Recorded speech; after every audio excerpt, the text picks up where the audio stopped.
Welcome to Lesson 1 in Unit 20, A Playground for All. In this lesson, students will work to answer the question, how do things move on a playground? In this lesson, students explore their own school playground and use a pendulum to investigate how they can predict future motion by observing patterns of motion on the playground. Students figure out that by observing patterns in motion, they can predict future motion. They also learn that objects in motion have energy. Students make connections to the storyline by developing ideas for how to use their knowledge about force and motion to design a playground. There are several opportunities for ELA cross-curricular connections throughout the lesson. You can look for specific standard connections in the Unit 20 Teacher Guide. This lesson will take approximately 4 to 5 days to complete. You'll begin the unit and the Lesson 1 Engage portion by showing the video introducing the anchoring phenomenon. The video discusses playgrounds and the idea that students can design playgrounds that are fun, safe, and inclusive. Not only can students come up with ideas about playgrounds, but they can use science and investigate how all types of objects move in order to design their ideal playscape. You'll ask students, what observations did you make from the video? And what do these observations make you wonder? Be sure to see the noted opportunity to attend to equity should the provided anchoring phenomenon not be compelling for your students. Students will find the anchoring phenomenon more compelling if they can connect to it personally. If you want to change the anchoring phenomenon for your context, keep the following questions in mind. Is it going to be relevant to my students' lives and/or particularly engaging to them? Is it going to motivate students to want to explain how an object's motion can be used to predict future motion? The effects of balanced and unbalanced forces. Forces required to overcome friction. Changes in energy when objects collide. Energy can be transferred from place to place. And how people take in information through their senses and process and respond to it. You'll then ask students about what they think is fun to do on the playground and if they think everyone would find those same things fun.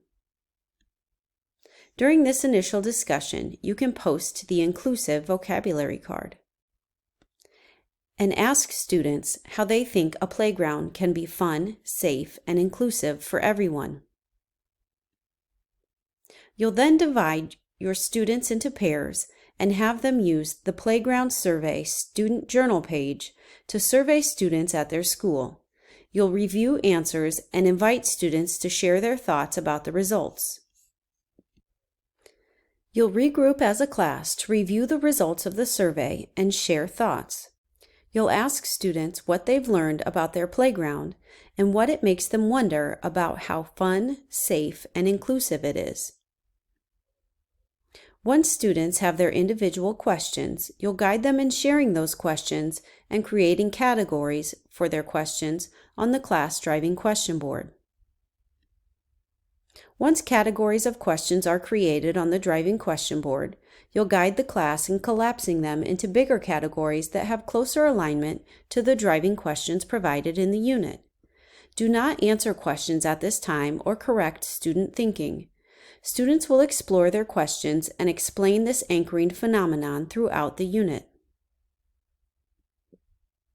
Here are examples of driving question boards from other K-5 units. They depict the students' questions in categories, some along with a drawn model from the unit. Some driving question boards are simple lists of questions or groups of sticky notes posted on chart paper. Teacher and students can manipulate and move around questions and label categories together. You'll then divide students into 6 groups and take them outside on the playground to investigate the equipment. As students are investigating the playground equipment, you'll ask them questions about the moving objects they find. For the Explore portion, you'll show students the materials they will use to investigate their first playground feature, pendulums. You'll ask students how a pendulum is similar to equipment on the playground and how they can use the materials you have to investigate how things move. Be sure to see the teacher tutorial slides for details on how to set up this investigation. During the investigation, you'll have students complete the Pendulum Exploration student journal pages in groups. And you can post and discuss the FAIR test and variable vocabulary cards. For the explain portion, you'll bring the class together and lead a discussion about students' observations from the investigation. Use the provided questions to guide your discussion around the question, how do things move on a playground? The goal of this class discussion is to have students explain the patterns in the data from their pendulum exploration. Use the discussion to create the Lesson 1 summary chart.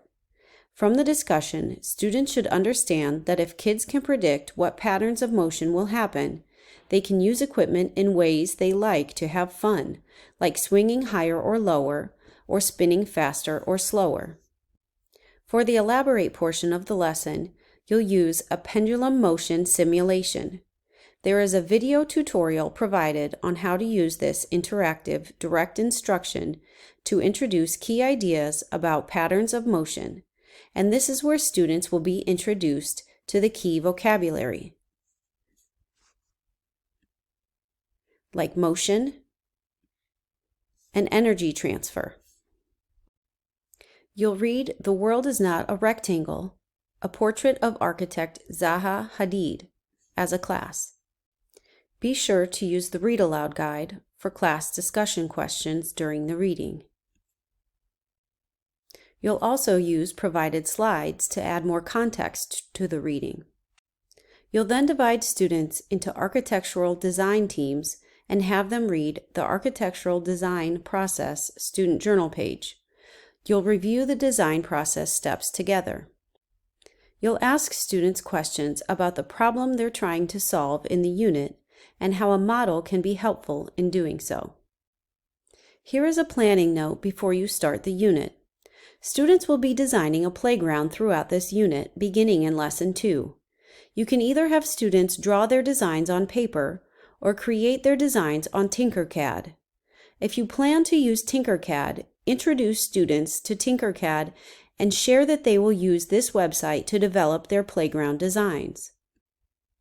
Have teams explore the Tinkercad tutorials to become familiar with how to use it in preparation for the next lesson. For the evaluate portion of this lesson, you'll have students complete the Motion Quick Check student journal page.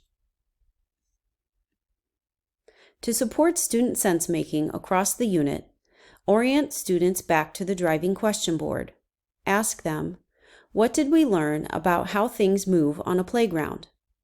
And do we have any questions to add to our driving question board? By the end of this lesson, students will have used observations about the patterns of motion of playground equipment to make predictions about future motion, explored how objects in motion have energy. In Lesson 2, students will investigate how balanced and unbalanced forces can be used to understand why objects move in these predictable patterns. For more information about this unit, visit myscipartners.com.